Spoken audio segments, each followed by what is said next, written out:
शौर्याची गाथा, रक्ताच्या थेंबानं लिहिली शौर्याची गाथा, मातृभूमीच्या संरक्षणासाठी उभा राहिली सेना साथा, मातृभूमीच्या संरक्षणासाठी उभा राहिली सेना साथा. डोळ्यात स्वप्न देशाचे आणि मनात ज्वाला शौर्याची, हेच तर आहे ऑपरेशन सिंदूर, शपथ स्वाभिमानाची. होय, शपथ स्वाभिमानाची.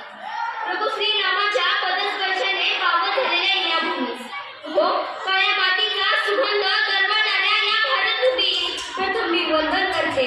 राजहंसाप्रमाणे दूध आणि पाणी वेगळं करणारे तज्ञ परीक्षक, सुज्ञ उपस्थित सर्व गुरुजनांचा आशीर्वाद घेऊन मी की एज्युकेशन बालविकास मंदिर अँड ज्युनियर कॉलेज बुरवली या शाळेतील इयत्ता 8वी अ ची विद्यार्थिनी कुमारी इशिता फुलराव प्रस्तुत मंचावर विषय सादर करत आहे मला समजलेले ऑपरेशन सिंदूर. मित्रांनो, सिंदूर म्हणजे फक्त सौंदर्याचेच नव्हे तर सौभाग्य, समर्पण, स्वाभिमान आणि शौर्याचे प्रतीक आहे. खरं तर भारतीय संस्कृतीमध्ये सिंदूर म्हणजे सौभाग्य, आत्मसन्मान, समर्पण आणि नात्याची जबाबदारी. अगदी त्याचप्रमाणे भारत देशाच्या सौभाग्यासाठी, भारत देशाच्या समर्पणासाठी, भारत देशाच्या सुरक्षित राहण्यासाठी उचललेले ठाम पाऊल म्हणजेच ऑपरेशन सिंदूर होय असे मला वाटते.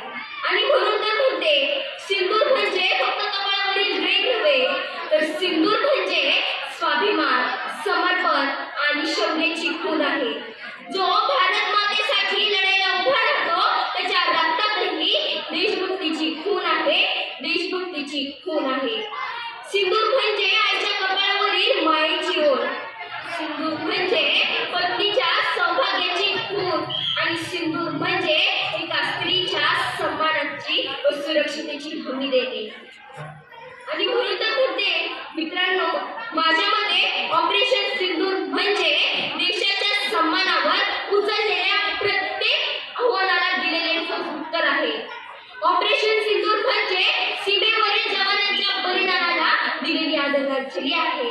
आणि ऑपरेशन सिंदूर म्हणजे भारत देशातील प्रत्येक जनतेच्या डोळ्यातील अश्रूंना दिलेले आश्वासन आहे.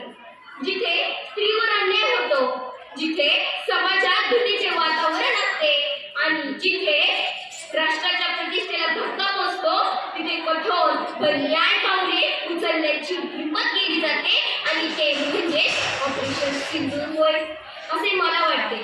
ऑपरेशन सिंदूर म्हणजे फक्त सैनिकीय कारवाई नव्हे तर ऑपरेशन सिंदूर म्हणजे देशाच्या सन्मानाचे अभियान आहे. आणि म्हणूनच मी मनापासून म्हणते, सीमेवर उभा सैनिक, डोळ्यात स्वप्न हजार, सीमेवर उभा सैनिक, डोळ्यात स्वप्न हजार, झोप नाही त्याच्या नशिबी, देशच त्याचा संसार. होय, झोप नाही त्याच्या नशिबी, देशच त्याचा संसार. त्याच्या शौर्याला नाव मिळेल सिंदूरच्या शपथेने. ऑपरेशन सिंदूर हेच बळ देशाच्या मातेचे, होय हेच बळ देशाच्या मातेचे. मित्रांनो, जर स्त्री सुरक्षित असेल तर कुटुंब सुरक्षित राहील आणि जर कुटुंब सुरक्षित राहिलं तरच राष्ट्र सुरक्षित राहील. ऑपरेशन सिंदूरने मला 3 गोष्टी शिकवलेल्या आहेत: शौर्य, धैर्य आणि नियोजन. भारतीय जवानांनी हे दाखवून दिलेलं आहे जगाला. भारत देश हा शांततेवर विश्वास ठेवतो पण दुर्बलतेवर नाही.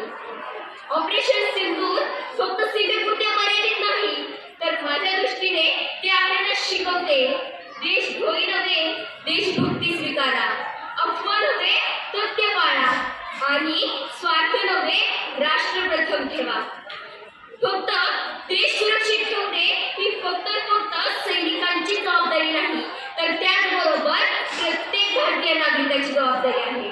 आणि म्हणूनच म्हणते, तो लढतो बंदुकीने आम्ही लढू विचारांनी, तो लढतो बंदुकीने आम्ही लढू विचारांनी, तो जगतो सीमेवर आम्ही जगू जबाबदारीने, तो जगतो सीमेवर आम्ही जगू जबाबदारीने. एकजुटीने शपथ घेतली भारत मातेच्या नावाची, भारत मातेच्या नावाची. ऑपरेशन सिंदूर जपूया कृतीतून भावनेने, होय जपूया कृतीतून भावनेने. मित्रांनो, आजची तरुणाई हा उद्याचा भारत देश आहे आणि ऑपरेशन सिंदूर आपल्याला सांगते